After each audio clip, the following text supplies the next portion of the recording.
we're back with another episode. All right, welcome back, everybody, to Uncut Gems. Uncut Gems. How was your week? Were you John Safdie's News and Uncut Gems? I was Josh Safdie's News and Uncut Gems. Uncut Gems. Man. Uncut Gems. I wish I could put like a button, just Uncut Gems, Uncut Gems, Uncut Gems.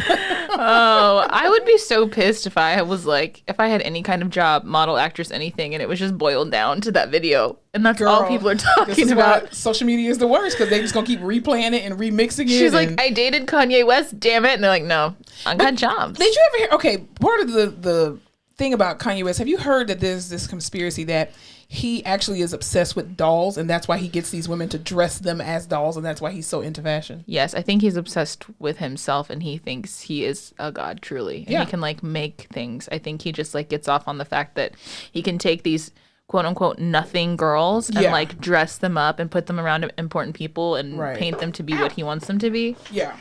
And he like gets off on how popular they become and then how people want them and they become this like muse for Uncut Gems. But Uncle Gems. I'm just gonna keep saying it. It sounds like she's saying Uncle Gems, but she's literally saying Uncut Gems. Have you watched Genius at all on Netflix? No. Okay, it's his Well, he's been making this documentary of his life like since he was 19. Yeah. There was a guy around him with a camera, and he was like, "I'm gonna be big. You better record everything." Which like. Genius, literally. I don't think it's genius. I just think it was prophetic, but whatever. Super narcissistic. Yeah, and exactly. Smart, but it's super interesting to watch because it's just like this found footage of New York in the late 90s or early 2000s, and you just see like Dame Dash, Jay-Z, Ludacris, Pharrell. It's cool. Yeah. So it's not so much of like. Well, it hasn't been so much of like the Kanye controversial shit that's going on, I think, because it's like I don't know how many parts it is. There's 2 that are out now. So those ones I've seen, but it's all his early stuff. So like from him getting started to the accident to how Rockefeller wouldn't give him a release date and all that kind of stuff. So it's really cool. Oh, cool beans. Yeah. Well, that was a whole intro. Yeah. Oh, yeah. Hey, welcome back to the Face Off. Welcome back, y'all. We just started pressing record and just started talking about so much other stuff. We had things to discuss. Absolutely. But so welcome back to another episode. Today we have an amazing, exciting episode for y'all. We have a special guest in the person of Dr. Captain Crystal Forman, and we're going to be talking to her. She's an internal medicine physician, and when I tell y'all, this episode is going to blow your mind. She's a doctor. She's a doctor. Captain Doctor. Captain Doctor. But yeah, how was your week this past week? Oh, geez. Girl, they had me in the COVID ICU.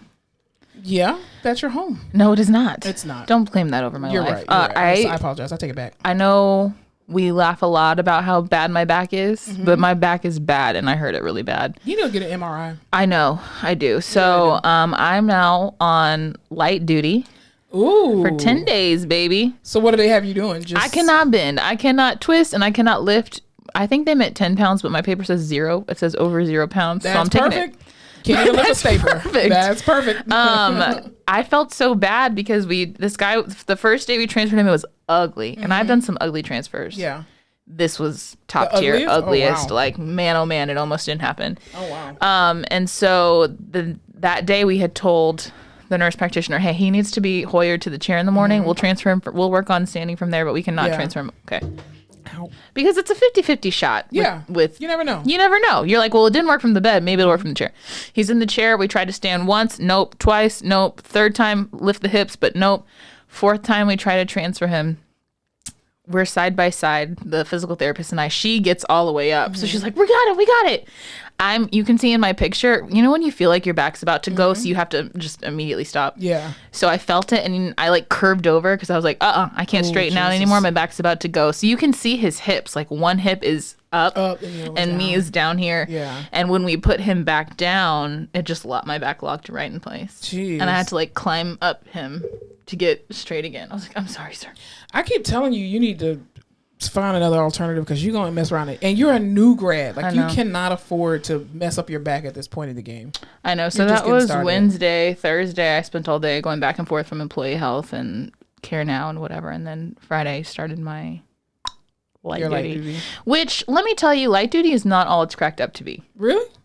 Truly. Because you're thinking, oh, light duty. I get to just sit around and chill. Yeah, but hello, I'm on my feet all day running around the ICU. And now I just have to sit there and do nothing. Well, I mean, I think it would be better if you didn't have ADHD. That's 100% true. Yeah. So you can't sit still. 100% true. Yeah. So I'm like, I'm taking it as my opportunity to try out my one-woman show. My stand-up comedy. I'm just like, how's everybody doing? Everyone who walks in. And then one of the PTs was down there on light duty for like the last couple weeks. And so they're like, oh, do you know Robert? Do you know Robert? And I'm like, oh, y'all like Robert. So now I have to make them all like me more than him. Because I have to be the star of the therapy. So now you're in a competition for light duty. Exactly. That is insane. That's hilarious. So yeah, that's what I'm doing now. Is just, and then like every patient, it's so weird because now when you come into the hospital, you have to check in at the desk. Yeah. They give you the sticker. They make sure no one else is in the room.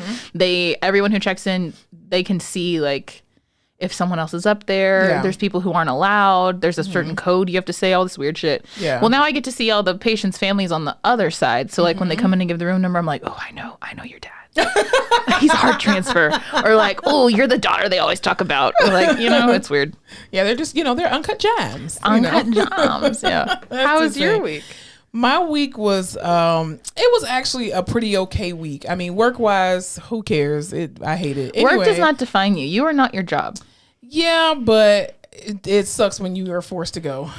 40 hours is a lot. 40 hours is a lot of my life, sweet Lamb of God. You know what was crazy? I actually reconnected with a former friend of mine from high school. And it was so amazing, like talking to her and like seeing where she is now. And it put in perspective too, like when you go to high school and like middle school with people, like you still imagine them as their 18-year-old selves. And then when you hear them speak, it's just like, oh my gosh, you're a grown up now. Like it's insane. It's like taking a trip back into like memory lane. But it was so great connecting with her and being able to, to see that she's doing wonderful, her and her family and stuff like that. And then we got to talking, and one of the other, there's another young lady who messaged us about going to our 20-year high school reunion. Hey, and I was like, excuse me? You've been out of high school for 20 years? That's insane. You cannot convince me I've been out of high school 20 years. Well, that means I've been, You're about to hit 10 years. Yeah, that's gross. I was just like, don't ever talk to me again. You know who you are from high school. You know what? Who sent that message. Now that you say, so last night I went out because one of my friends from high school, she's the coolest person I know. Shout out to Nat Villain, that's her DJ name. She was DJing at this bar, so of course I was like, we have to go. She's the best DJ on the planet. But it was it was like me and one of my friends from high school, and then another friend from high school met us, and then she was playing all the music we listened to in high school. Oh wow. And I was that's like, a trip. I was like, we're old. Yeah, I feel seriously old as shit. Yeah, but this friend of mine, I actually found some, so the conversation caused me to do some digging in like photo albums, because of course people didn't have cell phones like that. The cell phones were around, but you weren't taking pictures because it was a Nokia. I don't even think cell phones had cameras at that particular time in 2002. And it was so funny because I started finding all these pictures, and I'm like, when did I have a camera?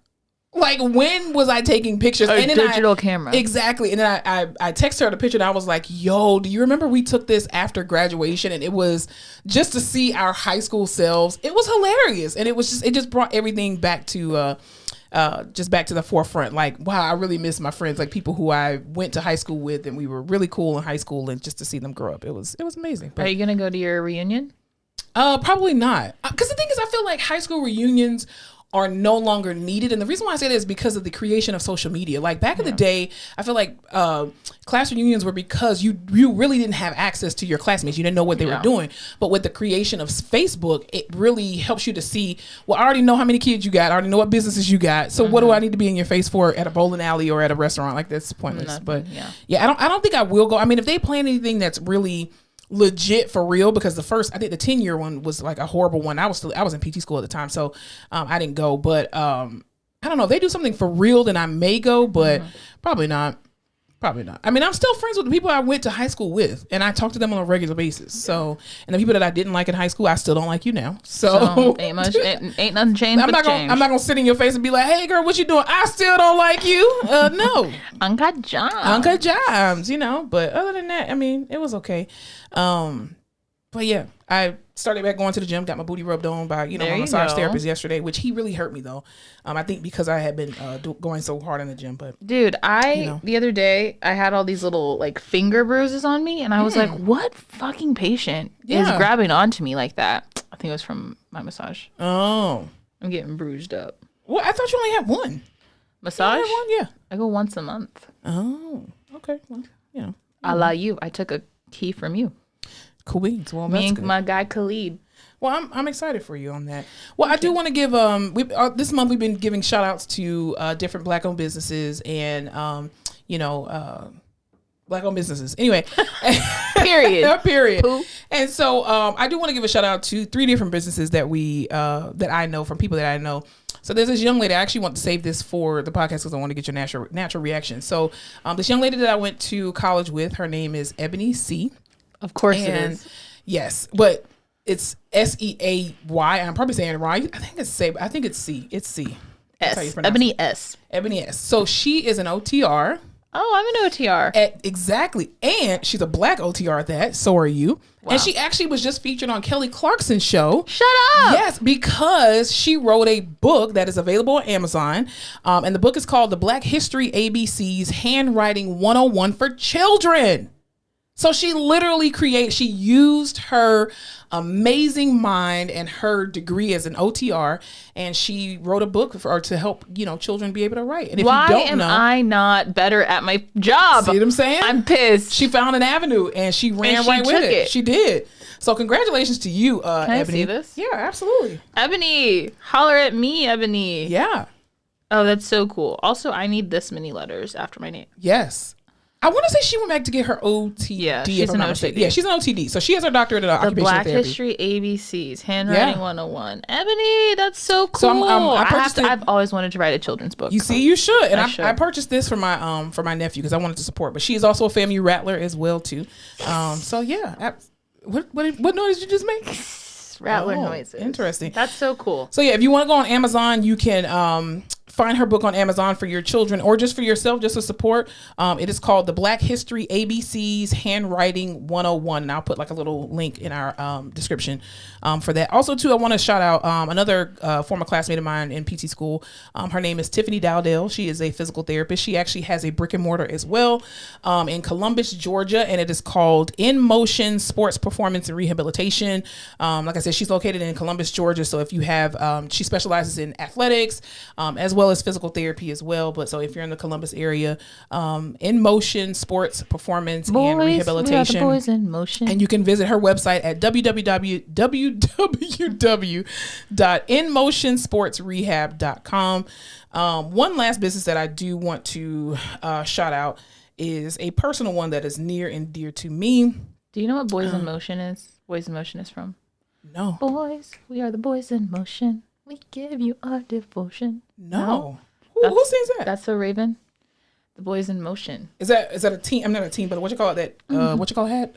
What's the dude name? Orlando Brown hat or something? No. Oh, I'll have to show you later. That's what that reminds me of, though. Boys in Motion. Cool beans. Anyway, the last person I want to shout out is near and dear to me. She's my hair braider before I locked my hair. Braids by Ray. That's right. Braids by Ray. Rachel.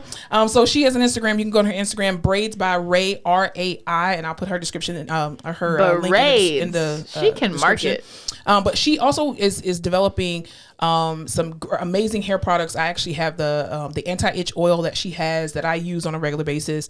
She also has edge control as well as what's the other one? Because there's products that she has I can't talk about because they're not released yet. But yes, if you need some anti-itch oil and edge control. Jesus, my words. You can visit her on Instagram at Braids by Ray, RAI. I'll put up some pictures too. Like, she's the only hair braider that I trust here in San Antonio because she is amazing. I don't know that she's taking clients though. I don't think she's taking clients. But if you want to purchase her anti-itch oil, it's amazing. I use it on my hair. And yeah, so.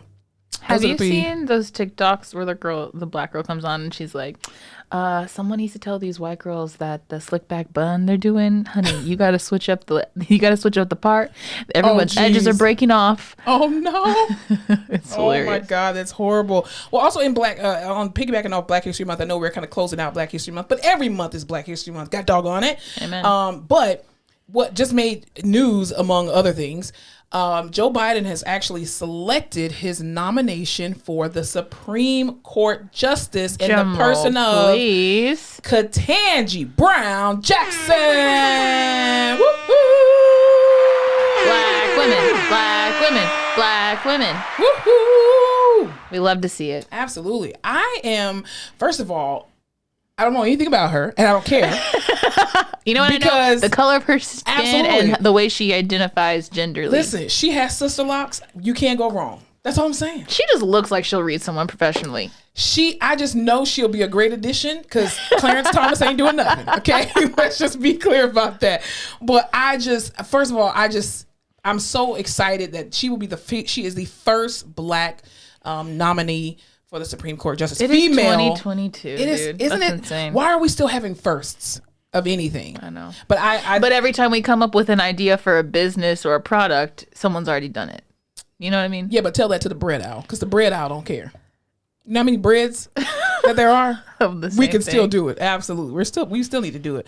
But yeah, so Ketanji Brown Jackson is and her president. name's Ketanji. I love it. Love to see it. Like Brown and Jackson, which are like the blackness. Yeah. Exactly. I absolutely love it. So she almost out-blacked herself on that. I love it. But I'm praying for her that she will be tried and true in this seat, and that she will be an advocate for the Black population of people and be a voice to the voiceless. And I'm excited about the things that she will do. So yeah, congratulations to you, Miss Jackson. Who I am for real. Okay. Never. How many times do you think she hears that? Probably all. I hope when she walks into that fucking floor, they're playing Outcast. Absolutely. Can you imagine? And all the white guys are sitting in the back and they're like, "We knew this was a bad idea. We knew this was gonna happen. We knew it." But also too, something that's because we talk about this sometimes, where this show, we really think that this is an African American cartoon, but it hasn't been confirmed that it's actually it has to be. It has to be. Name a white aardvark. But look at it now, what they put it in. So Arthur, the TV show, the hit TV show on PBS. I said, hey, what a wonderful kind of day. Hey, we can learn to work and play and get along with each other. Even the song sounds Black. See what I'm saying? And now he has a wig on now, like hair. Because it's kind of like Afro beady. You got to listen to your heart. Listen to the Caribbean. Beat. Listen that. Thank you. Absolutely. What did I say? You said Afro beady. I don't know what that is. It's the same thing. It's definitely Caribbean, but okay. But yeah, so Arthur is actually coming to an end. They're doing their final episode. This is the 25th season. It's as old as me almost. Seriously, I remember watching Arthur when I came home from middle school, high school. DW. God, that was such a good show. DW was hilarious, and that show was Black. Gullah Island and Arthur. DW used to read the crap out of Francine. Like she hated Francine. That's all I'm saying. But man, yeah, it's ended. This is their 25th season. So having fun's not hard when you have a library card. That's what Arthur taught me. That is very, very true. Well, we also got to talk about some things. We're going to try to get to our special guest as quickly as possible, but we got to talk about the situation that's happening right now, currently in Ukraine and in Russia. Our thoughts and prayers are with those who are in Ukraine, who are trying to get out. Also, our prayers and thoughts are with the Russian soldiers who didn't want to go to war. Don't want to be there. It seems like there's a lot of them that don't want to go to war. It's 2022. Ain't no one trying to go. We just got out of COVID. Ain't no one trying to go to war. But that's my thing. Isn't Russia still dealing with COVID, or are they, because I think they're going to expose themselves again by going to war? I think so too. I can almost guarantee they're not wearing masks. It's insane. And then Putin, he made a speech. He had a speech, and he basically said, if any other country gets involved, the consequences will be, detrimental, but, worse than you've ever seen in your history. And I was like, I don't think he planned. I think we need to stop. I think if there's one thing we can say without a doubt is that he's not playing. He's not playing. You gotta have pretty big balls to go and attack a country. Absolutely. Did you hear or listen to his other speech, the one that he had circulating on all the televisions? No, I tried not to because I don't want to be on the FBI watch list. I don't. Putins Speech. Exactly. He was basically like, when the U.S. wanted to go to war with Afghanistan, they did some crazy shit. No one cared then. So I don't know why y'all are caring now, is basically what he was saying. Well, because Ukraine didn't attack you, though. It's like, sir, what? That you're trying to compare apples and oranges. Like, Ukraine didn't do nothing to you. You just came out their house and was like, come outside. We just want to talk to you. And Ukraine has been, I don't know, is it called, I think they're calling it decommunizing or something. Everything, they're just like getting rid of all of the communist buildings and things that are named after communist, all these things. And Putin was like, oh, if you want to get rid of communism, that's fine. I'll come and take you all back and you can just be part of Russia. They used to be a part of Russia at one point, and that's what the whole thing is. He's saying that you are only you only got to be Ukraine because of everything that happened with communist Russia and all of these things. So you belong to us and I'm taking you back. I just don't listen.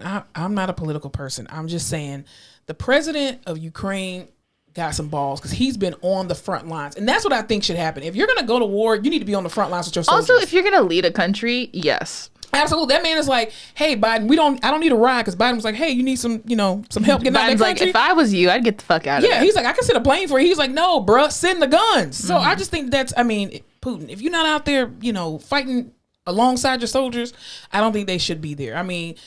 And during Black History Month, Jesus. Everything happens during Black History Month. It's ridiculous. So our thoughts and prayers are with them. When I think of war to me is like Lion, Witch in the Wardrobe, Peter Pan. Like Peter Pan is like what? Peter Pan in the beginning when they're having bomb raids and stuff. Okay. Like war isn't something that happens now. Yeah. That's insane. No, because I think we can talk it out. Use your words. We've got Zoom. We've got Skype, translators. FaceTime. Man, are there ways to fix things before it comes to war. Because the thing is, here's the thing. You got China, Russia, and North Korea. Oof, that's a hell of a lineup. And then you got us, France, and Germany. My money's not on us. And South Korea and Japan. But it's not on anybody. Because what you're going to do, you're going to blow everybody up and then everybody going to be dead. So then what was the purpose of war? And then they say, women are so emotional. They'll go to war in a minute. War is only started by men. No one's even given us the opportunity to start a war. This is what I'm saying. Elizabeth Warren would have never She would have run circles around you hoes. Hillary Clinton would have never gone to war. Okay? She had enough issue with Benghazi, so she definitely wouldn't have did it. But anyway, our thoughts and prayers are with the people of Ukraine. Truly. I pray that everybody gets out. Even I did hear about some unfortunate racism that's going on right now, where Nigerian students have been trying to get out of the country, and they are literally Ukrainians are allegedly blocking Nigerians from getting out of the country, and literally pulling them off of buses and trains and stuff like that. So it's disgusting that even in the midst of war, racism is still ever present. It's fucking ridiculous. But anyway, we don't have much, but we do have racism. It's crazy. But and our thoughts and prayers are also with the Russian military personnel who do not want to go to war. Those who love Mother Russia and are like, yes, let's do it. Mother Russia. But I also think that the Proud Boys should have to go over there and fight. Since y'all want to fight so bad, I think you should have to go over there. That's what I think. Anyway, what are you watching? Before we get to our special guest. We already talked about Genius, which if you like hip hop music, if you ever liked Kanye West, if you're just looking for something cool to watch. I like found footage stuff. I like stuff like that too. I like stuff like that because I think it's just so interesting. It makes me want to record myself all the time. Yes, it makes me want to record because I'm sure there's things that happen. You never know what's going to be big. They never thought, a lot of people didn't think Kanye was going to be shit, right? And obviously he's a big person now, but so you record these events and people who are around that you think are never going to be anything, and then it's like, oh wow, I can't believe you captured that. And I watched Tinder Swindler. Holy shit, I keep hearing about that. Is it one season or is this a movie? It's a limited was series. it episodes or was it a movie? I don't know. You saw it. Time passes so weird on Netflix. I couldn't even tell you. But basically, it's this guy who is swindling all these women out of their money. He pretends to be. But here's my thing. So he pretends to be this very wealthy man, but first dates, he's taking people on private jets. They're flying places. He's staying in nice places. He dresses really nice. He has all this expensive stuff. So why wouldn't you believe that this man was rich? It's kind of that thing. But then he'll be like, can I borrow $3,000? And you're like, if you're rich. That's how I know you're not rich. If you're rich, why the fuck do you need to borrow money from me? But he'll be like, oh, my money. And people are crazy enough to do it? Multiple women lent him. So basically, he does this with one woman, right? And gets money from her. He uses that money to impress the next woman. So by the time the first one figures it out, he's already moved on to the next one, and he just goes from girl to girl. Oh my god. And finally these girls got together after he like bankrupts them, which like the idea that you would let a man take all that money from you. What? These women are taking out loans for him. Let me tell you something. I had a boyfriend in high school or college, early college, and he asked me for $1 to get him an extra burger, and I said no. You think I'm gonna go on my account and get $3,000 to give you? Yo, I'm out of your mind. I'm not taking out a loan for anyone but my stupid self. Listen, I shouldn't have taken out no loans for myself, but Jesus, I didn't even want to do that. Hundreds of thousands of dollars of loans these women have taken out, and how are they going to pay it back? Do they need a physical therapist? Because I can come in and do some physical therapy. Ma'am, they're bankrupt now. They don't have any money. But there's other women like that. That's the sad part. That will sit there and do that. So it was super interesting. Also, just seeing this man, like, when he had money versus when he didn't. Money makes everyone look good. Oh, absolutely. Man. So that's what I was watching. Men are trash. And I just don't think that I would ever be like, oh, you need some money and you promise to pay me back? Let me go take out a loan. I'm not even giving my husband money. You better go get it on your own, brother. Oh yeah, so that's what I've been watching. Have you been watching anything else? I'm kidding. I will give my husband money.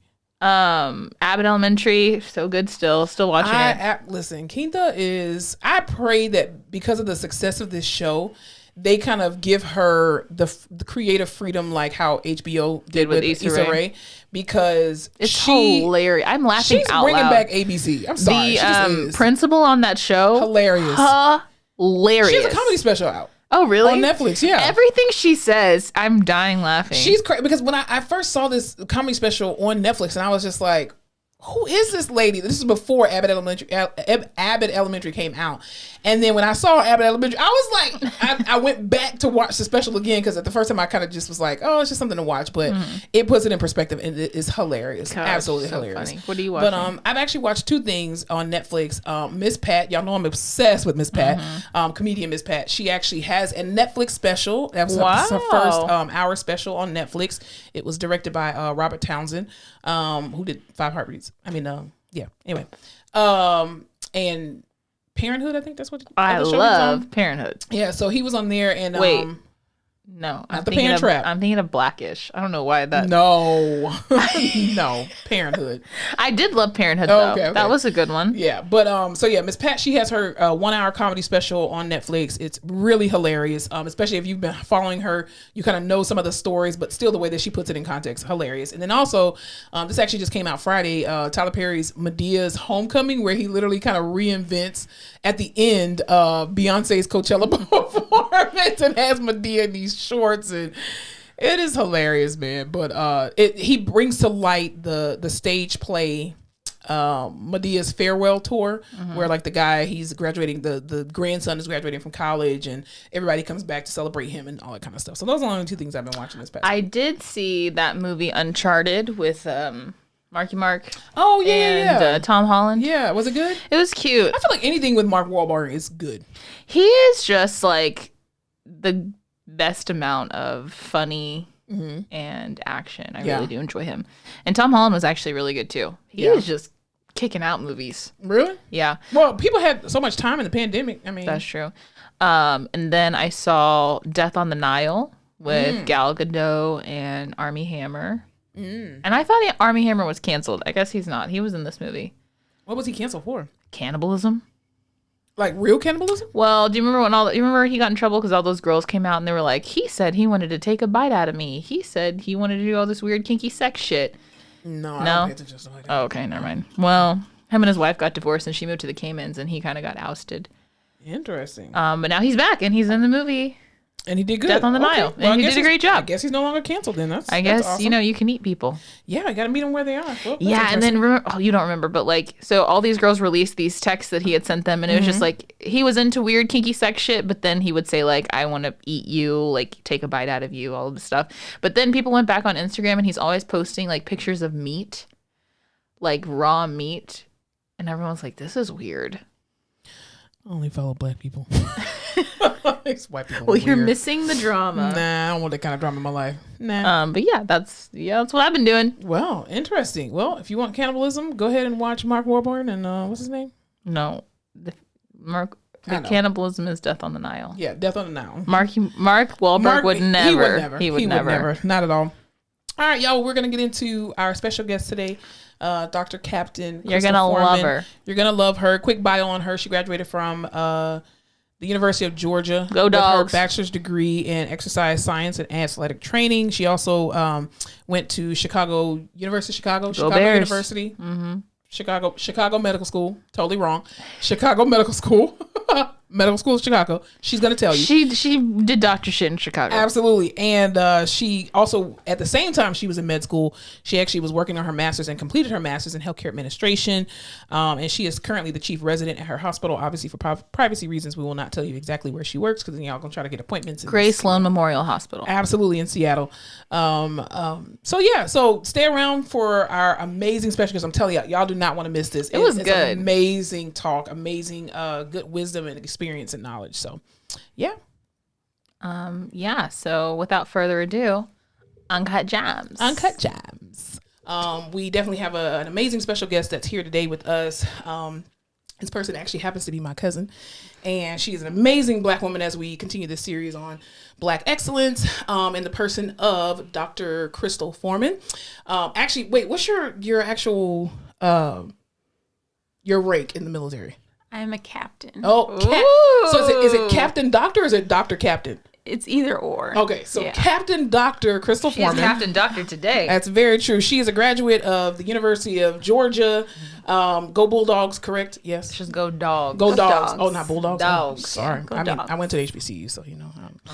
We can't get through one episode without her bringing up. That's right. HBCU. That's right. Her sister went to two. They went to two different HBCUs, and so did her dad. So, HBCUs all around. Anyway, so a little bit about her. She actually graduated from the University of Georgia with her bachelor's degree in exercise science, in athletic training, as well as she graduated from med school.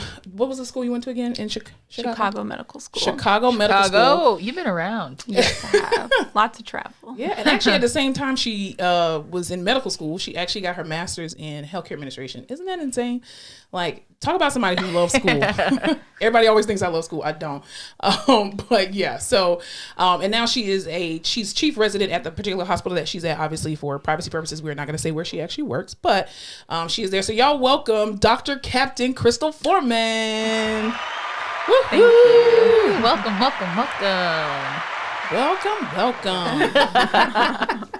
We'll start with the easy ones, the softballs. Why did you go into medicine? What got you interested in medicine? All that good stuff. All right. So first off, thank you all for having me. Of course. Thank you for being here. Appreciate it. So what got me interested in medicine actually is my grandparents. I've always enjoyed science and math, like growing up. And I feel like this is a pretty typical story. But my grandparents, they got sick around the time we moved back to Georgia from San Antonio, actually. And my sisters and I, and of course my parents and aunts, we were all involved in taking care of them. At one point, it got to the point where they required 24-hour care. And so helping them out around the house, getting them to and from doctor's appointments.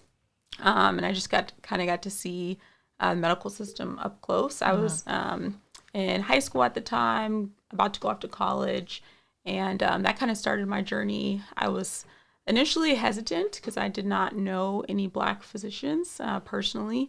I did not know that was a possibility for me. And so I kind of limited myself and in choosing my my major in college. Sorry, I'm having a brain fart. Welcome to the club.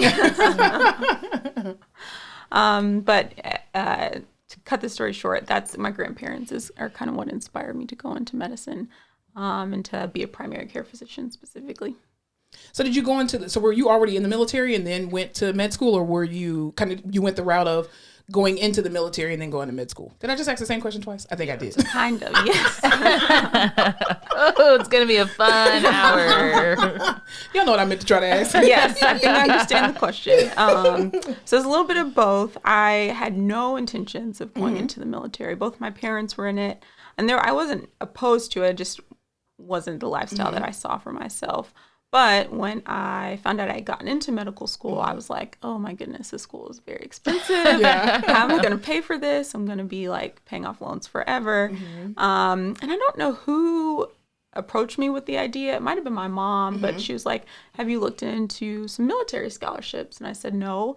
And so I applied for and got this scholarship called the Health Professions Scholarship Program. And they cover all of your tuition and fees for medical school, which is really nice. They also give you a stipend to live off of.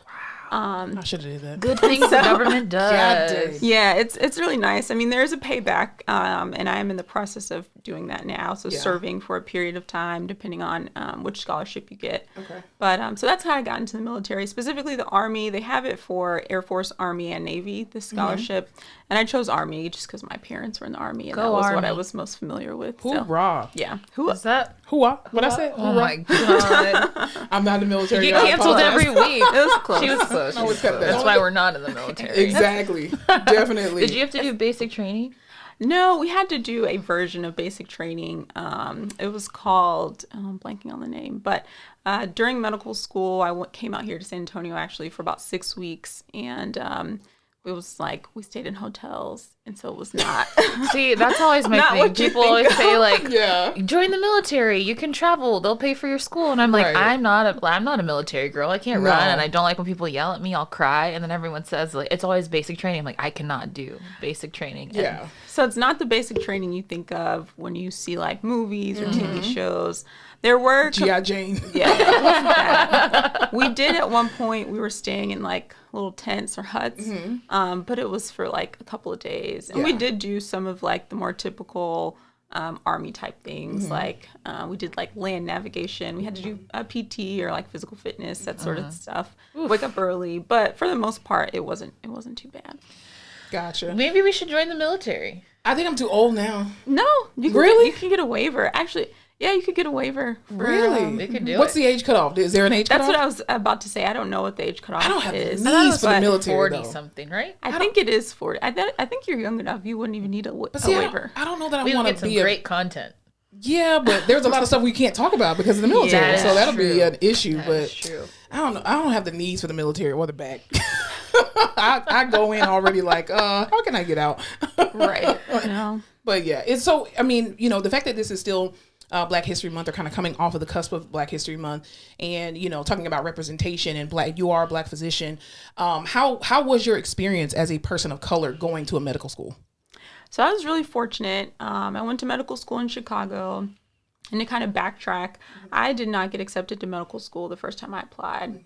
And so I did this program. It's called the Pre-Matriculation Program, and it basically helps applicants that were unsuccessful in getting into medical school get into a medical school. And so they kind of do like prep courses, help you study for the MCAT and prepare for that exam. And the particular program that I did, we actually got to take classes with medical students. And so we're taking the same classes they were taking. And kind of get that experience. And if you did well in the classes, which I thankfully did, you get granted an interview. And I was fortunate enough to get accepted into that particular medical school, which I'm really grateful for. That's awesome. And a lot of the students that were doing the pre-matriculation program with me, they also got accepted. And so it's mostly minorities, so Hispanic, African American. And so I already had that kind of support system in place. But I will say my class was, I think, 190, 200 people, and there were maybe 10 of us at most. Whoa. Yeah. And over all 4 years, so you're looking at like 800 students, maybe 50 or so, 30. Jeez. And I'm probably like overestimating. So I knew most of the underrepresented students, and we kind of formed a good support network. And then there were a few faculty at the school as well that were underrepresented, and they kind of looked out for us. And so I was fortunate in that way. But I will say it was hard. Like when you go out on rotations, third and fourth year, I was usually one of the only, Black females rotating and interacting with, our attending physicians and residents. And so that was challenging, always second guessing myself and being compared to my other classmates that didn't look like me. So some of my white male colleagues. And so, yeah, it was definitely challenging, but I'm also grateful that I had that support system to kind of lean on. And yeah. Did you ever feel like because you were one of the only female people of color that you had to like be on it all the time because like you are now this representation of so many other people? Yes, definitely. There's an added layer of pressure. Being a Black female, being the first one in my family to go to medical school, just feeling like you don't want to fail. You don't want to let not only your family down, but then you feel like this added pressure of letting like your race down. You're like, I don't want to be the only Black person to not make it, you know? Yeah. It's just, it's a psychological thing. It definitely affected my mental health, not only in medical school, but also when I started residency, which is also a very challenging training environment. And so, it's tough. And I'm sure you all experience that too, like with the fields you're in. Yeah. So, I mean, even you kind of piggybacking on representation and you kind of being already a double minority, pretty much being a woman and a Black female. I mean, being Black. How many Black teachers or people of like teachers of color, professors of color did you actually have in medical school? Zero. Wow. That taught like my core faculty classes. Yeah. So the first and second year of my medical school, at least, is all classroom work and tests and just learning like the basic sciences. That I recall, there were none. There were Black faculty at the school, but they weren't necessarily teaching the classes that I were. What about on like your clinical rotations and stuff like that? Was it? Clinical rotations, there's a little bit more diversity. Yeah. I did a lot of my rotations at a county hospital in Chicago. And so I did get the chance to interact with more minority physicians. But when I look back, not many of them were Black. There were a lot of international graduates. Yeah. And so when I say diversity, that's mostly where it came from, not necessarily Black physicians. Gotcha. So you know how like I know we kind of talk about this on the podcast as far as like the stigma about African Americans, especially in healthcare, how the disparate treatment of African Americans and people of color kind of happen on a regular basis, right? We can see that even, you know, with even celebrities who have money. Look at what Serena Williams went through, you know, and all that kind of stuff. Like how, I guess, let me form it a kind of different way. Like, were you ever taught in medical school that Black people don't feel pain the same way as other people? Or is that like a common myth of non-color of people? Why do I keep saying color of people? People without color? PWCs. White people. Like, was that taught, or was that like a general consensus that other races felt like Black people don't feel pain the same way, specifically Black women? I was not taught that, but it is a very like known myth within the medical community. And I've seen textbooks that have stated that as like it was fact. Wow. And quoted studies that were done poorly, to say the least. And so it is a common myth. I think it's being debunked. A lot of people are speaking out about things like this, and others related to how African Americans in particular are viewed in the healthcare system. And so thankfully that was not something my medical school taught. I question my degree if it was. But it's unfortunate. I think there's just so much bias. You know, we all have biases, but as it relates to healthcare, when these like implicit or unconscious biases are affecting how people are being treated, what treatments they're getting, how they're interacting with the healthcare system, it definitely affects health outcomes. And as you mentioned, it doesn't matter how successful you are, how much money you have. It's your skin color, and it's just unfortunate. But so what made you go specifically into internal medicine versus any other field? Because your background is in, you know, you have exercise science degree and athletic training. What made you not want to go into orthopedics or something like that? Yeah, so I did do athletic training in undergrad, and I initially did that because I was an athlete, grew up playing sports, and thought that was the population I wanted to work with. I was very wrong. Nothing against athletes. Definitely nothing against athletes. Still love sports. I just didn't see myself working with them and enjoying it on a day-to-day basis. And so going back to my grandparents, it was mostly primary care appointments that I was accompanying them to. And getting to see them kind of interact with their PCM. I was like, oh, that's really neat. You get to form these relationships, get to know their families. provide, comprehensive care. And so I really liked that idea. And so I was between family medicine and internal medicine. And family medicine, you have to do peds and OB. And I was like, I don't like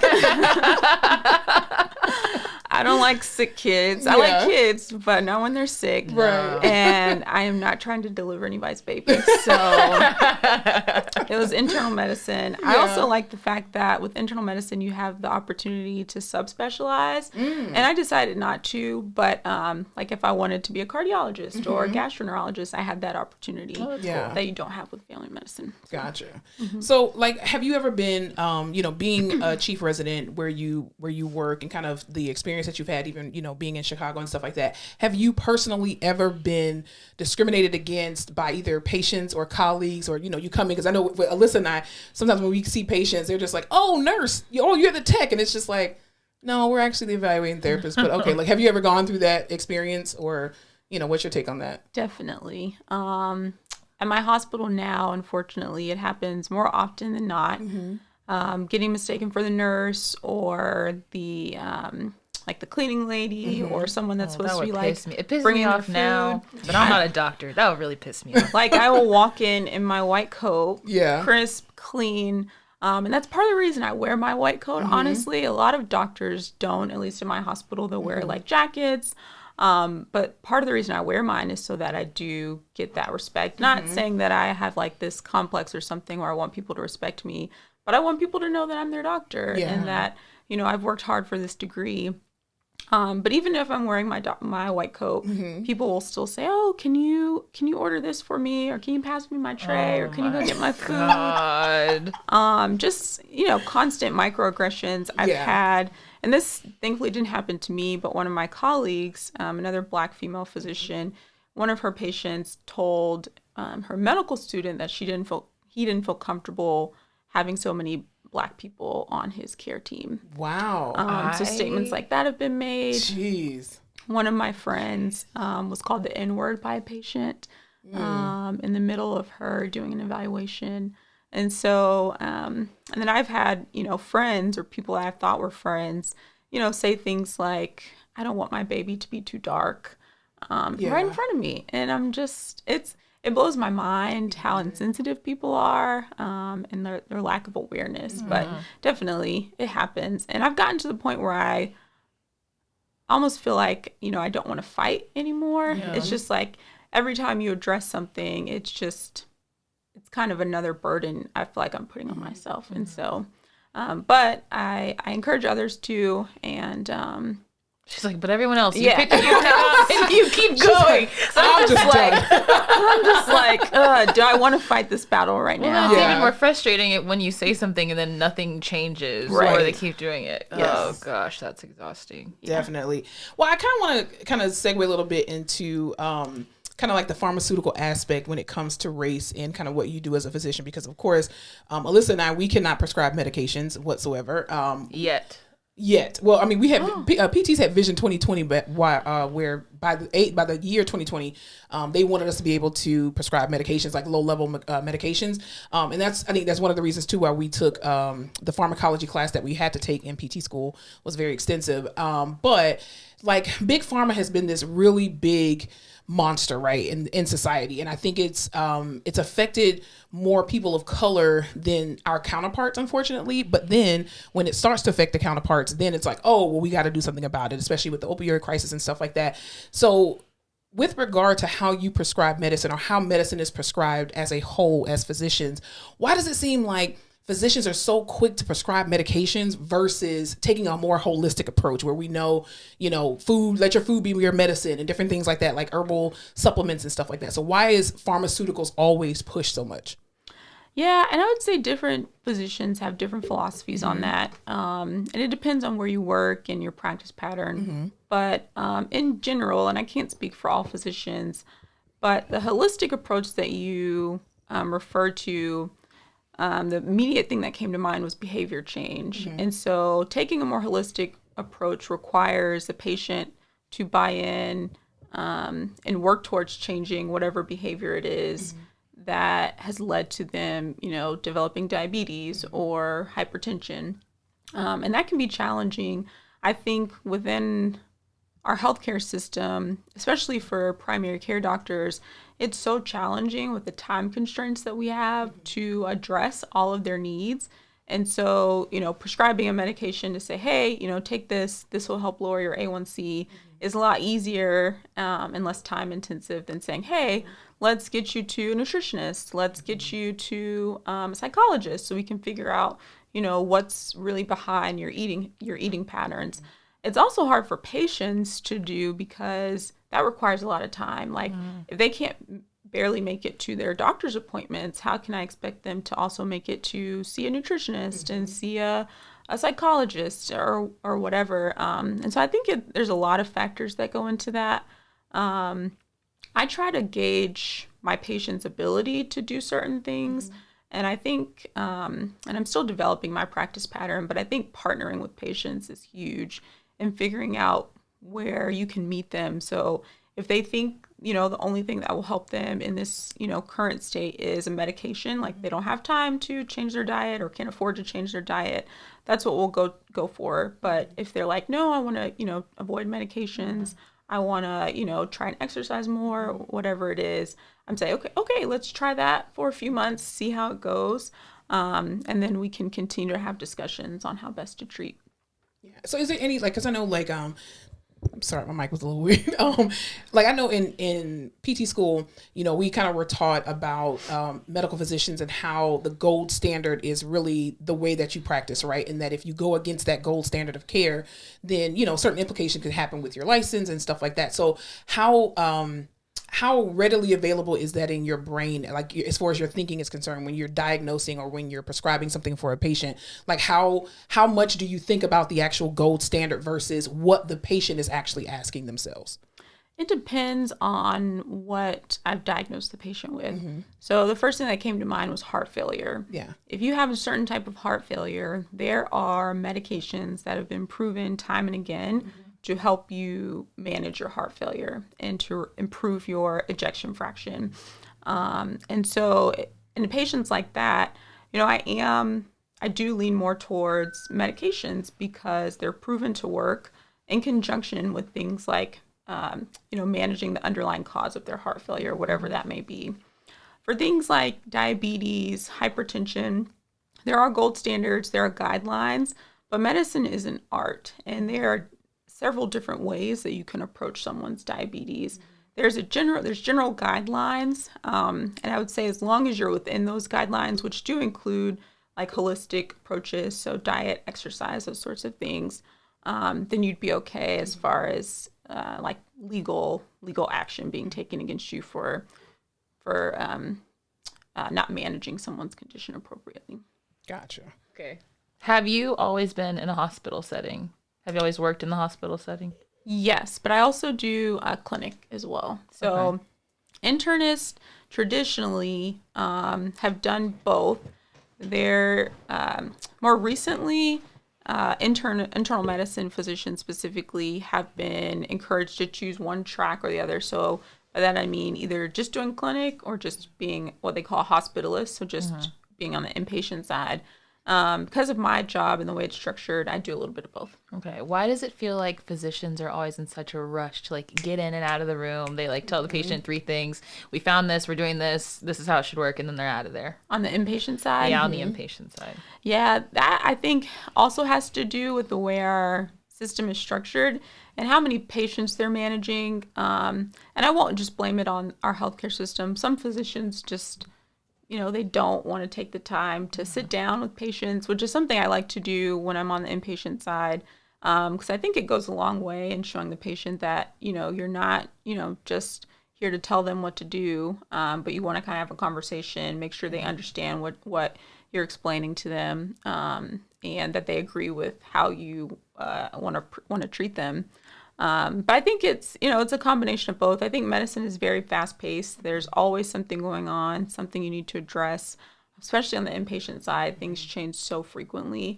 And so balancing all of that while also committing enough time to be there with the patients and talk to them, it can be really challenging. But I think there's a number of factors. One, the healthcare system, the way it's structured, the amount of patients we're required to see, and then 2, just personal physician kind of preferences and their styles of practicing.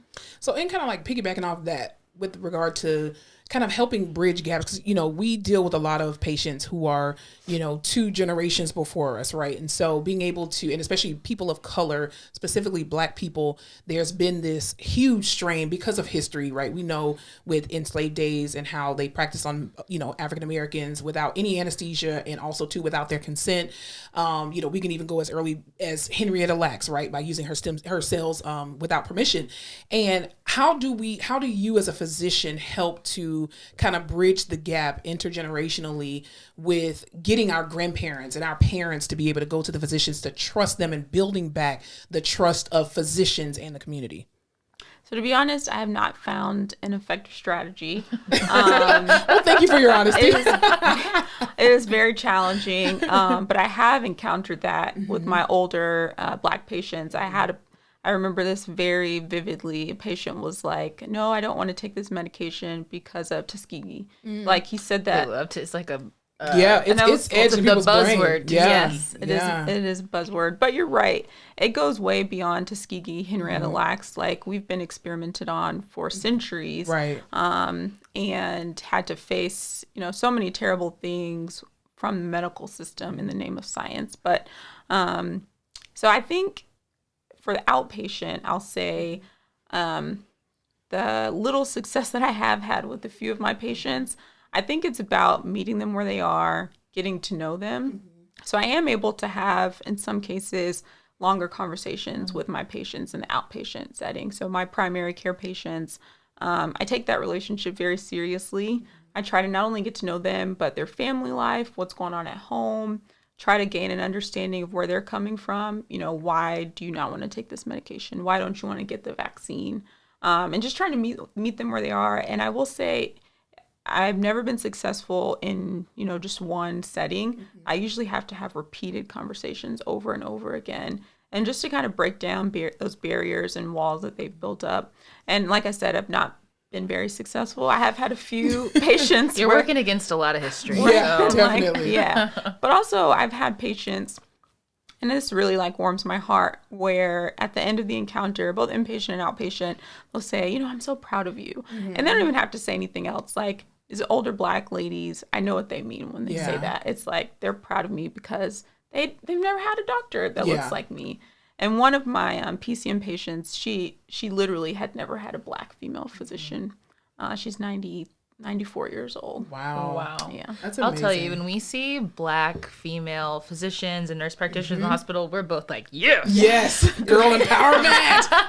We love, and anything they say, I'm like, yeah, what do you need? Let's do it. I'll do it for you. There's an unspoken language that you have. You can just give a look and you're just girl. like, Yes, we got you. Girl. I know, they're crazy, right? Yeah. Woo. I love it. Yeah. No, So- I'm the same. So even kind of like the fact that you brought up the vaccine, especially with COVID kind of going on, how are physicians, even in the hospital setting or even in private practice, being able to kind of help bridge the gap between the community and social media? Social media is such a devil. It's horrible. I mean, it's great for certain things. Obviously, we're on a podcast. We use social media. But I would say social media is good, but it's a catch-22, and it's a double-edged sword because you have a lot of people that are getting their information from social media influencers and celebrities and other news outlets and bloggers that have never even stepped foot in a hospital, have never even taken a biology class, and so they're giving out all of this misinformation.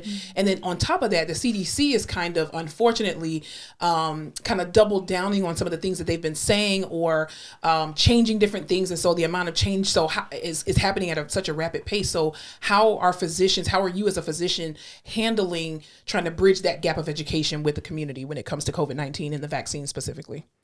Yeah, that's also very challenging. I think going back to your earlier question about building bonds and building trust with your patients, I think having that foundation is really helpful because I have had conversations with patients that, were hesitant to get the vaccine, but because, I had been their PCM for the last 3 years, they knew me, they trusted me, and some of them will literally, say, I trust you, doc, whatever you tell me to do, which, isn't always the best view, I would say, but in all situations. But I think building trust is really important.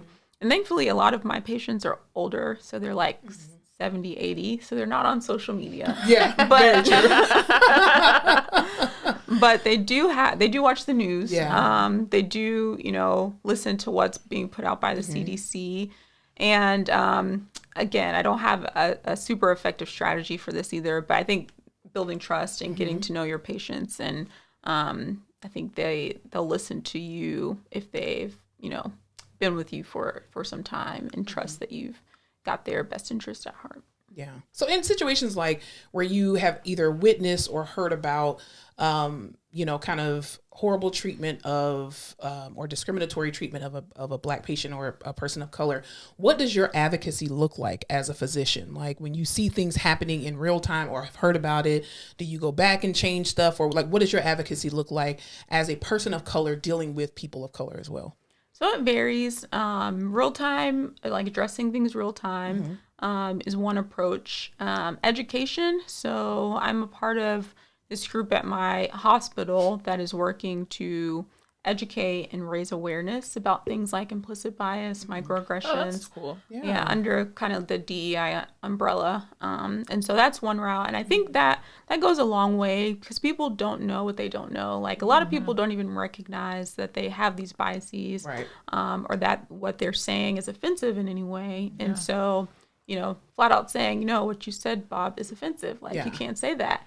They're like, oh, I didn't know I couldn't say that. Like, yeah, no, you can't say that. So that's one, or that's two ways. And then I think getting out into the community, and getting to know, the people that you're serving. And it's, I guess, less, not effective, but it's less of an issue with the hospital setting that I'm working in. But I was fortunate enough to work at serve at a public hospital in Chicago, and they did a lot of work with the community. And that's how they found out, what the issues that were important for that community, what they were facing in terms of health. And so they were able to not only recognize those issues, but then develop programs to address those issues. And so, again, going back to partnering with your patients, partnering with the community to figure out, what their issues are, what they perceive to be the issue, and then going about and figuring out a way along with them to address that issue. Yeah. Do you see a lot of disparities between the kind of care that's given to people of color versus people without color? And even like the insured versus the uninsured? Yeah. So for the insured versus uninsured, all of my patients, with the exception of maybe a couple that come in as like traumas, are insured. Yeah. But going back to medical school, like I said, I worked at a huge public hospital. And so the majority of those patients were uninsured. And I would say for the most part, they all got quality care. But that was because we were in a hospital setting where pretty much everyone was uninsured. So yes, there are differences, and I've witnessed them.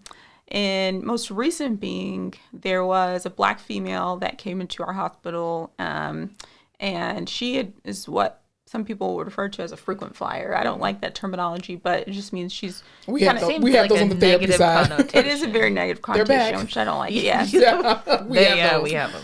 And she has very legitimate health problems that need to be addressed. She also has a lot of social issues that, for a number of reasons, haven't been adequately addressed. And so when people like that come into the ED, there, again, is this negative connotation placed on them. There's these perceived notions like, oh, they're just here for opioids, or they're just here because what X, Y, and Z. And so she sat in the emergency department for upwards of 8 hours and was not treated. She was anemic. So her hemoglobin was like 6.4 when she came in. So she needed blood products. She was hypertensive. So her blood pressures were in like the 180s for the majority of the time she was down there. Seriously. And, when we got called as medicine to admit her, I talked to the ED provider and I was like, well, why haven't you given her blood? What are you doing to treat her blood pressure? And his explanation was just, for lack of a better term, just piss poor. It was just unfathomable. Like, he basically felt like he had forgotten about her. And I didn't have any, there's never any I won't say never, but there usually isn't any sort of hard proof. Like, he's not going to come out and be like, oh, I didn't treat her because she's black. Yeah. But it'd be very bold of him to do that. But in my mind, I knew the fact that, one, she's a black female and she was in and out of the ED,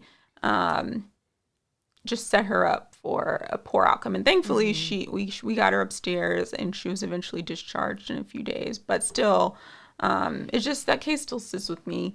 And so I filed a report against the physician that was involved in her care. And it's still, I won't go into details, but yeah. It's still under investigation and doing all the stuff that it's supposed to be doing. Yeah. Do you feel like you have to be very careful about stepping on other physicians' toes when it comes to stuff like that? Yes, because I'm one of, now that my colleague has graduated, I'm the only black female within my program, so within internal medicine, like the residency. And so it's very easy to identify me. And I do not want to become known as like angry black woman or the diversity woman or, something along those lines. I want to be known for practicing good medicine. But at the same time, I have to balance that because I can't just let everything, slide by and say, oh, well, I don't have to address that. Because things need to be addressed, even though it is exhausting. And at times I don't want to, but. I know, that is hard. I feel like people only do things like that doctor did when they know they can get away with it, which means they've done it before, and that always sits weird with me. I hate it because, you are tired and you're like, it probably, whatever. But she's okay now, we got her, but it could happen again and it could happen to someone else. But I think, too, the accountability, I think sometimes the person may take it more seriously when the accountability comes from someone of their same caliber versus if a nurse is saying it, they're just, oh, it's just a nurse, whatever. Oh, it's just a PT or an OT versus no. We're on the same level here. We're on the same playing field. And what you did was absolutely wrong. This will not happen again because if it does, this is the consequence that you're going to meet. So I definitely think that was, very brave of you to do that because there's some physician who'd be like, nah, my monkey's not my circus. I know I got to that point. When we hear the patient yelling in a room, you're just walking right by it. Like, don't look at him. No, don't make eye contact. Just don't do it. I've never heard that one before. Not my monkey's not my circus. That's a frequent phrase around here. Yes, definitely. Keep pushing. Yeah, we use it. So even kind of piggybacking on exhaustion, I think in the healthcare industry, we always, from our view, especially being therapists, we know how exhausted we are, right? Especially from COVID and everything like that. The nurses are overwhelmed. They're underpaid. Our respiratory therapists, ancillary staff, right? And I think sometimes we kind of do forget about the physicians because we look at them as, y'all ain't doing nothing no way. The nurses are doing everything. You know what I mean? Like, you guys are just setting up the patient and you intake them and then that's it. You just leave them alone. But there are so many things that I think we don't think about on a daily basis about physicians. So, like, what does self-care look like for you as a physician, being that gatekeeper and being responsible for literally all of these patients that we don't get a chance to see? Yeah, I feel like there's so much misunderstanding amongst medical professions on like what your day-to-day looks like. Yeah, And so there's these misconceptions about, physical therapists, occupational therapists, physicians, nurses. But for me, self-care, and this has been like a journey for me. So I said earlier, residency was very challenging for me. And so I started going to therapy during residency. And so that was kind of the first form.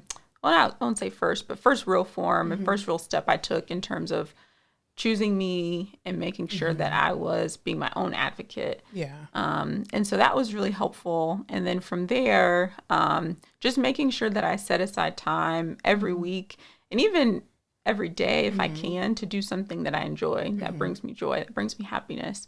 I'm a woman of faith, and so making sure I'm staying grounded in that, I found that helps and gives me a lot of peace of mind. And so I'm making sure that I'm going to church, reading my Bible when I can, hanging out with friends, traveling. So those are all things that bring me joy and kind of get me away from work. And so I'm not just thinking about my patients all the time, not just thinking about all of the administrative tasks I have to do. And not to say that I've not been burnt out, but those are things that I do to help kind of mitigate it. Gotcha. So now that you say that, I'm like, what do doctors do? I know that you do a lot, but I think because we're on the floor with the nurses and like physically doing things and all we see is you guys rounding or like coming into the room for 5 minutes to be like, we saw this, we found this, we're doing this, and you're out and roll. We're like, where do they go? No, they walk so fast. So like from intake, like in the morning, if you get a patient in, what is your day looking like? So it depends. You're inpatient. Yes, Okay. inpatient, your inpatient days. So inpatient days, for my hospital at least, as a resident, we were getting there at 6 o'clock for sign out. And so you'd hear about all the things that happen with your patients overnight. And your patient, your like team could be anywhere from, I would say on average, like 10 patients upwards to like 16 patients. And so you hear about all the things that's going on overnight. And then you go and you pre-round. So that's looking up, all the labs that you ordered, imaging studies, looking at the nurses' notes, the physical therapy, occupational therapy notes to see what they recommended. You read the notes? Yes, we have to. A woman of the people. Man. Thank you. Boy, I gotta give boy. a soca sound for that. Thank you so much. I mean, sometimes I wonder why I write them. We Seriously. have to. I mean, now to be honest, do I read every line of the note? No. You read the assessment. Where should they go? Yes. She scrolls on. She's like, home. just tell me where they need to go. I don't care about if they're men or maxists. Tell me where they need to go. Yes, that is true. Well, some doctors don't even do that. So we're just like, did you not read my note? No, I don't even know where to find your notes. And you're just like, thank you for telling us how much you really don't like us. I do know where to find therapy notes. And the nursing notes too. They provide a lot of really helpful information. Oh, the nursing notes are good. Yeah, and they're sometimes definitely. very juicy, funny. They are. Like, patient refusing to give me their vape pen. I'm like, ooh, it's gonna be a good day. Patient called me an ugly so-and-so. You're just like, spicy. This is going to be a fun day. I saw one the other day. A patient thinks she is dead. Vital signs suggest otherwise. That is hilarious. The nursing notes are good. I They read all really of them. are. Yeah, so even if they don't provide any information that will help me in managing the patient, they're just comedic relief. Yeah, and that's a form of self-care, I'd say. is. Yeah, It is. definitely. Okay, so after you've done all your pre-rounding, looking things up, you go and see the patient. So you round on them in the morning, and then you talk to the nurses, kind of communicate different things. And then in an academic setting, you have what's called like formal rounds. And so that's probably where you see, I don't know, do y'all have residents at your hospital? They're Not few and far really. between because some of them come from your hospital that you work at, but Okay.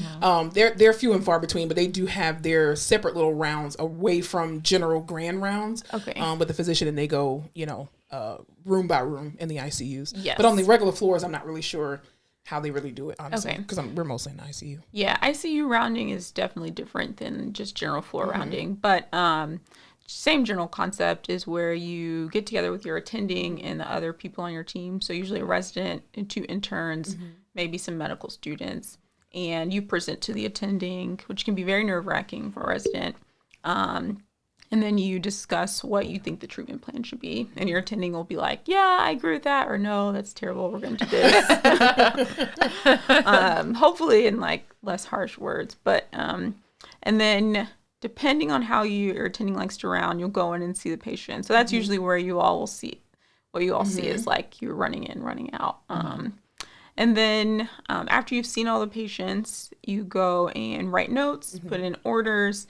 And then while all of that's going on, you're also admitting new patients. So if you get called from the ED or you get called from the ICU about a transfer, you have to go and, see that patient, work them up, figure out what's going on. Write all your notes for the day, and then you sign out. Gotcha. Y'all are just running around all day. Yes. Doing stuff. So you're not just going to the cafeteria or to the lounge and just chilling You're out not with the sitting snacks. in the physician's lounge. Right. We don't even get like a set lunch. It's just like you go grab lunch when you can. You usually bring it back to the team room, and you're writing notes or putting in orders while you're eating lunch. So you're much like a nurse, pretty much. You don't get a set lunch. No. You're just not wiping butts. Yeah. You guys are like team captains. Yeah, Yeah. definitely. Telling everybody, like project managers for health. Yes, and then a lot of coordinating. So like calling consultants, talking to case management. And I'm sure that's fun. yes, it's a lot of fun. So kind of piggybacking off of just kind of what we talked about already, do you personally believe as a physician that healthcare in the United States, or can you answer this question, in the United States, do you think that it should be free? And what does that look like for your salary specifically? Like if you weren't in the military? I don't know if I can answer the latter part of that question, but yes, like the idealist in me wants everyone to have access to healthcare and quality healthcare, not just like anything. But I know there are a lot of challenges in making that happen. And there are other countries that have free healthcare, and there are disadvantages or issues with those sorts of systems. And so I don't know if I have enough, I won't say knowledge, but enough insight and I guess knowledge to really say what that would look like for the U.S. specifically. But ideally, like in my mind, I'm like, yes, everyone should be able to afford to see their PCM, to go to specialists, get whatever surgery they need. But I realize it's just not structured that way, unfortunately. I always go back and forth because I think, yeah, if everyone had access to preventative healthcare, even how many things we could mitigate, but we're in the ICU so much, and I just sit there and I'm like, if this was all government run, they would be like, okay, your time's up, we're turning off the vent. Very true. Or, okay, no, this, I know you both need hearts, but we saw this and that. Yeah. You know what I mean? Things like that, because it's huge and it's a business and it has to be run that way. So I always wonder like what that looks like. I don't think we can ever change it though. I don't think, because I mean, even there's things that the population, that society really doesn't know what happens behind the scenes. Like we talk about, heart transplants because, I was pretty much like the heart transplant program manager for our rehab department. And so people don't realize how much insurance plays a huge role on whether or not you get certain specialized procedures, if you can even get qualified for it, if you have family support. There are a lot of things that come into play where just, the easy answer is to give you this transplant, but realistically, that's not how that's going to go. Who's going to manage your medicine? Who's going to help you recover? Do you even have funds to be able to go to rehab and all that other kind of stuff? So I think there's a big lack of information too, that patients just was like, well, it's there and it's available. Give it to me. And it's like, that's not the way that it works, unfortunately. Yeah. No, I totally agree about preventative medicine. Like that, without a doubt, should be available to everyone. Because there are a lot of things that we can prevent. So diabetes, hypertension, and there are a lot of social factors that go into that as well. I don't think just fixing the healthcare system will fix all the healthcare problems. Right. Like our education system needs to be fixed. Jobs need to be pay higher wages. And so there's a lot of issues that affect healthcare that aren't necessarily within the healthcare system itself. So like all the social determinants of health, like where you live, so your neighborhoods, your environment, all of those things need to be addressed, I think, in order for people to truly live their healthiest lives and prevent some of the chronic illnesses that I commonly treat. Yeah, that's wild. What is one thing about healthcare that you would change if you had a magic wand? That's a good question. That's a good question. I've never thought about this. Thank you. One thing about healthcare that I would change, I would increase the number of quality primary care physicians. I like that. Yeah. That can make or break so many literal lives. Yeah. Primary care is definitely not sexy. It's not like you don't see shows being made about primary care physicians. It's like surgeons. Right. Or hot tickets. Or like unrealistic doctors that literally work in every department in the hospital, which is surgical residents doing physical therapy. It's like, that's not real. Right. I'm like, weren't you just operating on an adult and now you're like dealing with this baby? In like general surgery. Right. Now you're in the ED. Like, what is going on? But yeah, if there were more quality primary care physicians, because there's already a shortage. And a lot of mid-level providers are kind of filling those gaps. But even then, that they don't make up like the difference in what's estimated that we need in order to provide everyone with a PCM. And so that would be the one thing I'd change. That's a good one. Cool beans. I remember I was looking into this program actually that was in California, because California at the time, this was like 6 years ago, they were really running out of PCPs or primary care physicians. And there was this program that they were trying out where it was like a DPT, so doctor of physical therapy to PCP program. And I looked at it and I was like, I don't want to be a PCP. Yeah. I'm like, it's not sexy. Right. I'm like, you can't take me out of the cardiac ICU and then stick me into a clinic. Like, I would just be like, It's pneumonia, Mr. Johnson. Get off my phone. You know what I mean? Like, There are people dying. Exactly. People are dying, Kim. But you could prevent those people from even needing That's to true. go into the ICU. And it was only like a 3-year program, and I was like, could I really do this? So instead of doing that, I went and got an MBA. And look at you now. I know, waste.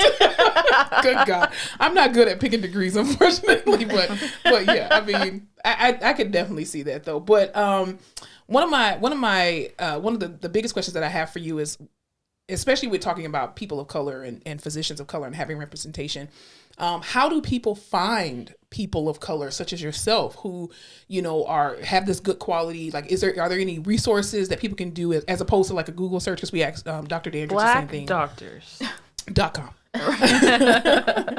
There are actually websites, and I can send you 2 of them that I know of. I don't remember their names off the top of my head, but you can literally go on there, put in your zip code, and they will tell you what doctors in your area across most specialties are available. And I think they also include what type of insurance each one of them takes. Yeah, takes. Okay.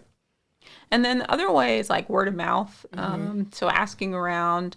And I would say like choosing your PCM is kind of like choosing your hairstylist. Like you want to make sure that you do a good background check per se. So you want to make sure that they have graduated from an accredited training program, say finish residency, because you don't have to finish residency to practice medicine. Really? Yeah. That is a hot take. Like in the public, or is it just like in certain sectors that you can practice without passing your residency? And it may vary by state, but after you finish your intern year, you could technically go off and practice. Once you have your MD and you pass your boards, as long as you have that in your 1 year. So not quite. So there's... She's like, that's not what I said at all. You're not listening. So in medical school, you take what's called step exams. So there's step 1, 2, and 3. And then at the end of residency, you take your board exam. So those are different. Oh, okay, I see.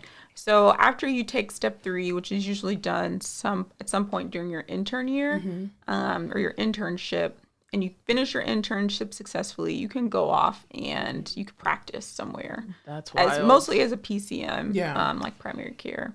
But you want to make sure, I would say, for any doctor that you go see, you want them to not only have finished their residency or fellowship successfully, but be board certified. And you can look these things up. You can also go to the state's licensing website and look to see if the physician has any sort of outstanding complaints or if they've gone through any sort of like lawsuits or things of that nature. Yeah, disciplinary action. Oh. So that's public knowledge. Yeah. And so when choosing a PCM, especially, I would encourage people to do that. Wow. Gotcha. Let me ask you this one question. I know one of my best friends, we were talking about this the other day. And I always encourage people, if you're going to a physician, especially to a specialist or something like that, try to do some research on what your issue is or what symptoms that you're having, so that way you can have an informed conversation with your physician. Is it irritating if patients come to you? Well, Google told me that I have such and such and WebMD. such. WebMD, exactly. Like, does that bother you as a physician? It does.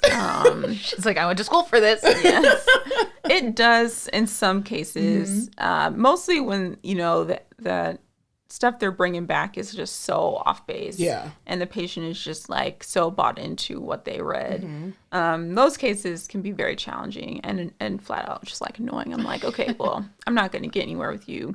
But I do like when patients are somewhat educated. Of course, they did not go to medical school, so I would not expect them to have the same like knowledge base. But if they know somewhat about their condition, because it's it's their body, I always am like promoting patients to try and gain an understanding of what their medical condition is, know what medications you're taking. Like all of that makes a huge difference, because you never know where you're going to end up. You may end up admitted to a hospital, and if you can't tell them, or your family member can't tell them, what's going on with you, what your history is, what meds you're taking, they could potentially treat you with something that you shouldn't be taking. And so, yes, it can be annoying, but I also would say, I would encourage patients to educate themselves and make sure they're informed as much as they can be about their medical conditions. So stay off Google, but go to WebMD.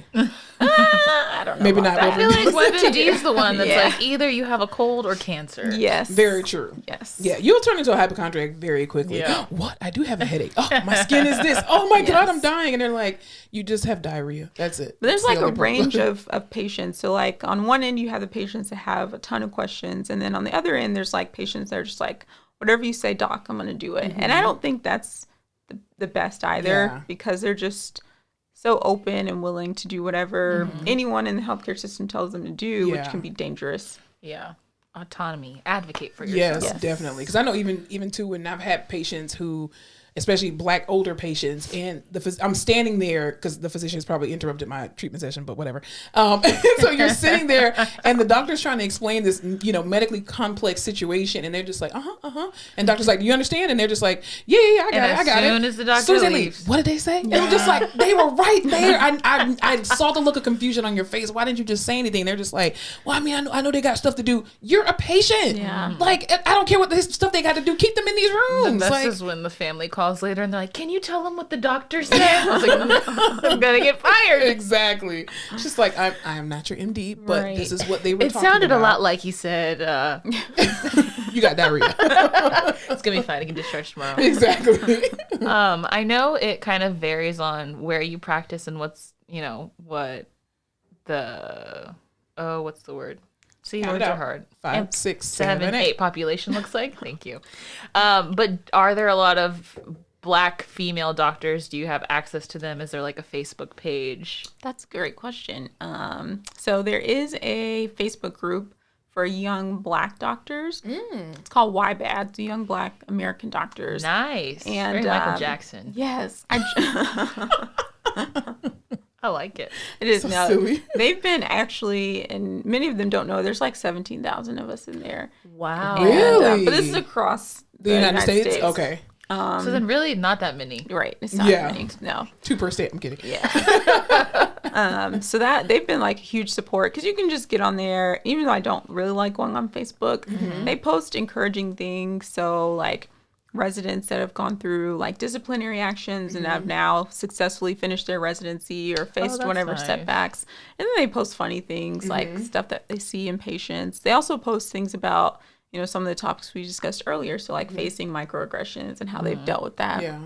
And then just last night, I organized a dinner with some of the Black female physicians that I know that work within kind of my healthcare system. And they invited others that I didn't even know existed. Oh, And that's so so I got to cool. meet some of the Yeah. other Black females kind of within this area. And so we're hoping to continue, dinners, wine tastings, Oh, whatever. that's so cool. Yeah. My dream team is like, I want all Black female physicians for everything. That'd be nice. Yeah. For everything, I don't know. So like a dentist, a doctor. I really love I my had that. PCPs. I had that actually when I was in Tallahassee. When I was in college, I actually had that. Like my OBGYN was Black, my PCP was Black, my dentist was Black.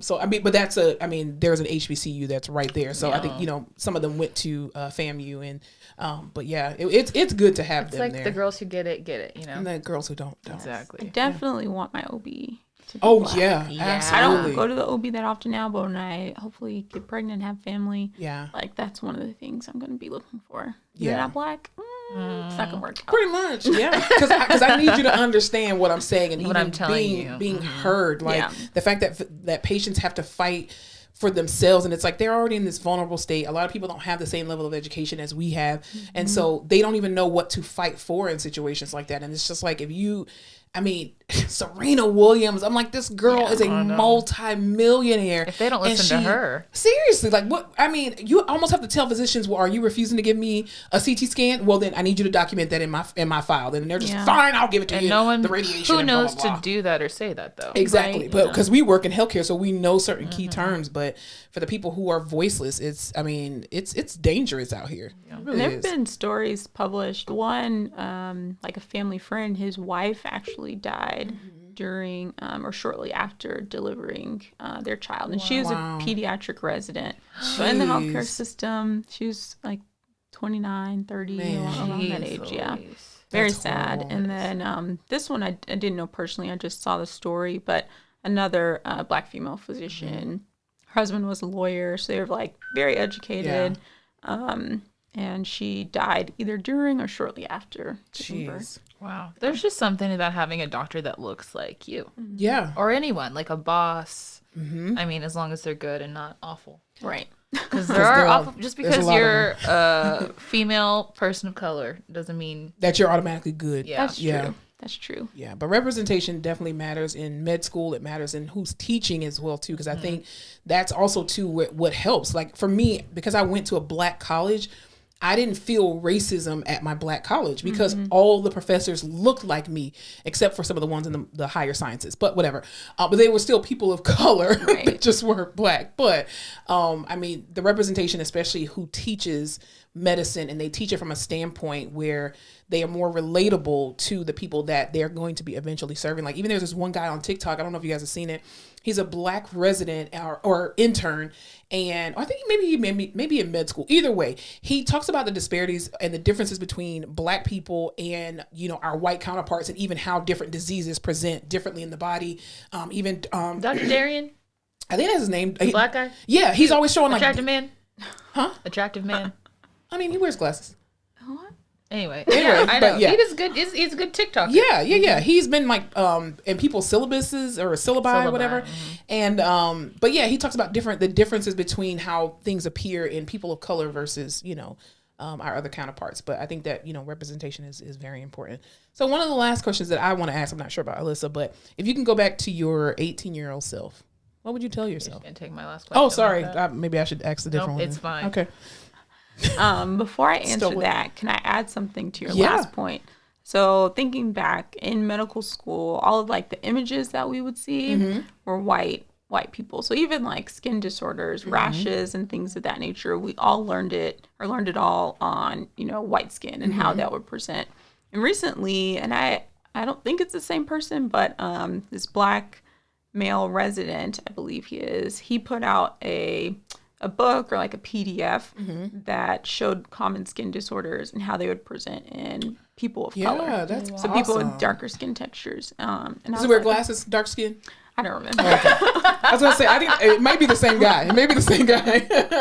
I don't remember. And then more recently than that, a major like book publisher of like medical books, they changed some of the imaging for their OB like content, and so they showed Black babies within like in utero because they've always been white, always. And so little things like that make a difference. I'm like, I never even thought about that, but it's like, seeing a Black baby, I'm like, okay, well, I could be delivering this Black baby one day. So that's it's weird. Like you teach all these people the certain way, only seeing one image for so long, and then you wonder why they treat Black people differently, or they don't know how to address things with Black people, or they're misdiagnosing things with Black people. They were never taught on this version of person. Right.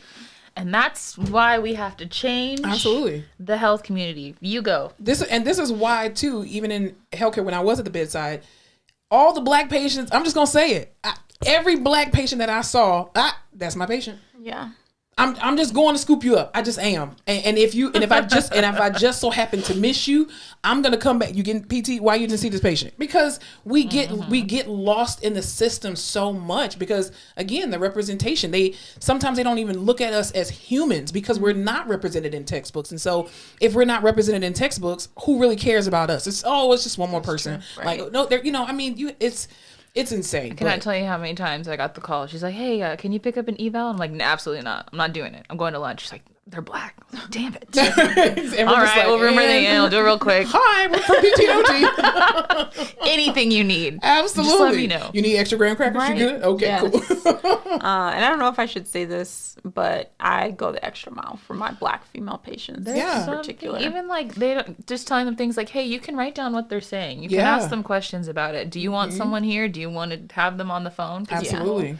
It makes a big difference. I think they really appreciate that. And I know I shouldn't have like favorites or treat patients differently, but I do. And I call it reparations. Right, but I don't even think it's you treating them different. I think you're building a rapport with a community of people who have been forgotten about, looked over, stepped upon, and you're making the wrongs right. So I don't think you're giving them, preferential treatment.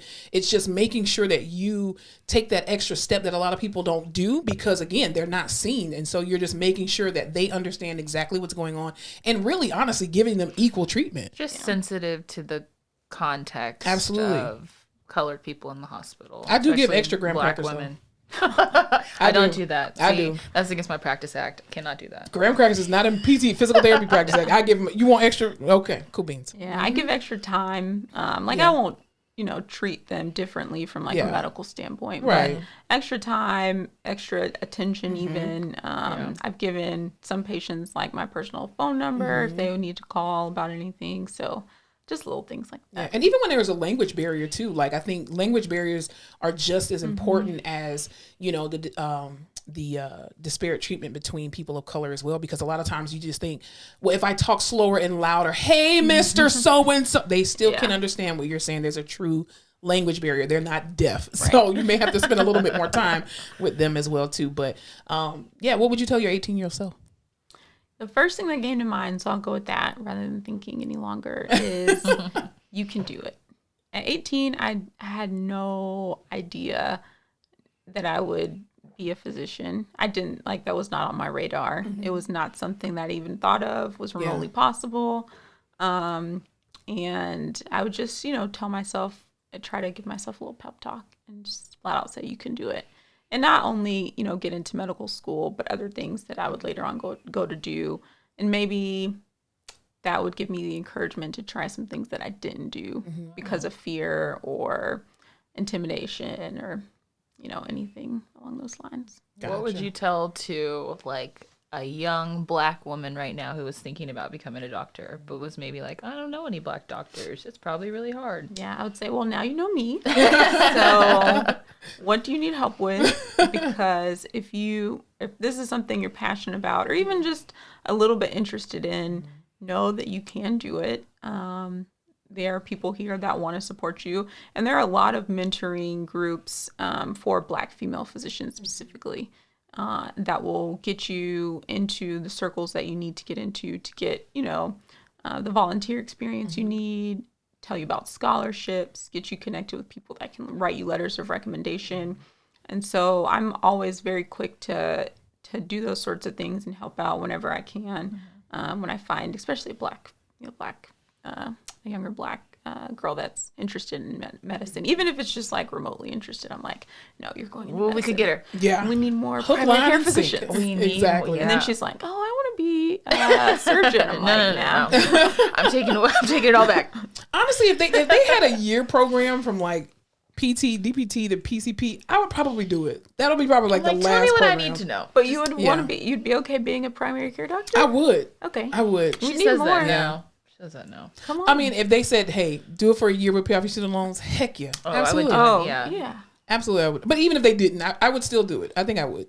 It's such a cool side to be on because you do get to make those relationships and you kind of, get to see people throughout their lives and see. It's like outpatient therapy. Yeah. You get to in the hospital, we see you for 2 days and we're like, well, I hope it works out. Yeah. And you may never see them again. But at least there you get to follow them and see the changes and you can catch on to things. Yeah. Absolutely. And there you go. You can be a doctor. Only if they had a year program. I can't give any more than that. How long was med school? 4 years. 4 years. And then Not your doing residency was 3 years. 3 years. Not doing that. That's a lot of years. No, you should have got me before PT school. Well, I mean, my dream was to go into med school. The problem is that in undergrad, I had way too much fun going to a Black school. Anyway, I had way too much fun, and I did not get the grades to get into med school, nor did I have the motivation to take over classes to then study for an MCAT. It was just, I was like, no. It's a huge physical therapy is thing. the next best thing. Yeah, other than the academic mental portion, it's a marathon of school. Yeah. Of hard school. Yeah. Yeah. And a lot of Black physicians face a lot of setbacks. So historically, minorities don't do well on standardized testing. I'm one of them. I did terrible on the MCAT the first time I took it.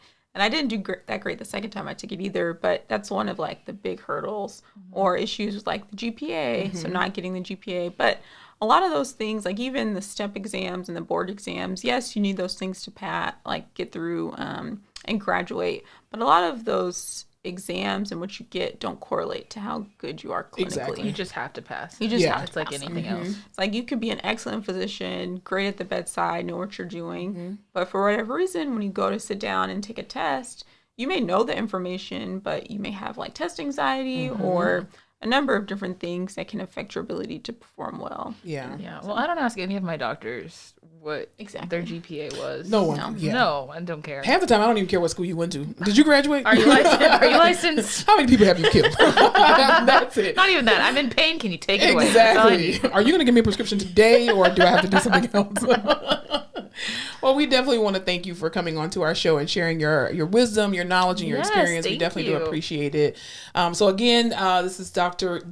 Captain Crystal Forman.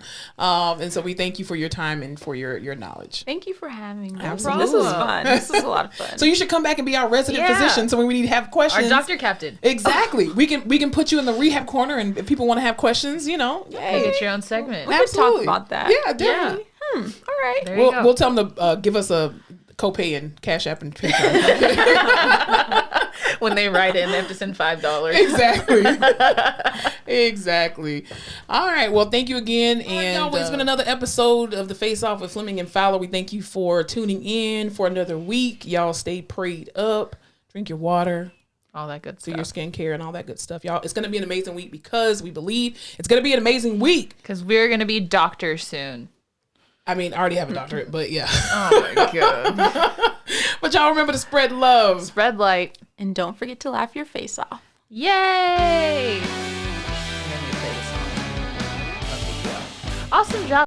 Thanks so much for tuning in to another episode of The Face Off with Fleming and Fowler. Don't forget to follow us on all our social media platforms, Instagram, Facebook, Twitter, and YouTube at The Face Off Pod. Be sure to tune in to The Face Off every Tuesday where new episodes are released.